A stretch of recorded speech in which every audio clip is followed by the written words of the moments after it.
क्या भगवान भी कभी बीमार पड़ते हैं? जगन्नाथपुरी के भगवान 15 दिनों के लिए बीमार क्यों हो जाते हैं?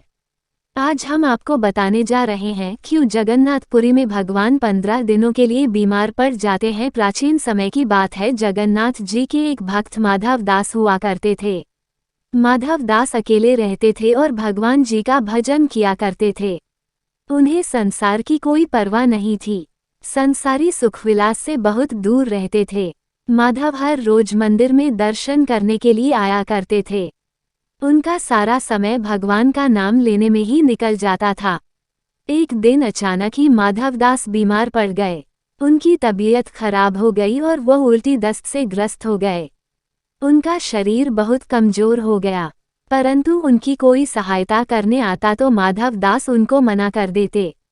वह कहते कि मेरे प्रभु मेरी सहायता के लिए स्वयं आएंगे। इस तरह बहुत दिन व्यतीत हो गए और उनकी तबीयत और खराब हो गई। जगन्नाथ प्रभु स्वयं उनकी सेवा करने आए। वह इतने बीमार थे, मल मूत्र वस्त्रों में ही त्याग देते थे।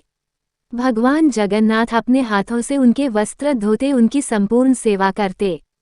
जब माधव दास जी थोड़े स्वस्थ हुए और उन्हें होश आया, तब वह देखते हैं कि मेरी सेवा खुद भगवान करते हैं। वह भगवान को पहचान जाते हैं और उनसे कहते हैं कि मेरी सेवा करने से बेहतर था कि वह मुझे ये कष्टी ना देते। भगवान कहते हैं कि मैं अपने भक्तों को तकलीफ में नहीं देख सकता, इसलिए मैं तुम्हारी सेवा करने आया हूँ। तुम्हारे जो कर्म है उनका फल तो तुम्हें भोगना ही पड़ेगा। इस जन्म में नहीं काटोगे तो अगला जन्म लेना पड़ेगा। मैं नहीं चाहता कि तुम्हें थोड़े से कर्मों के लिए अगला जन्म लेना पड़े।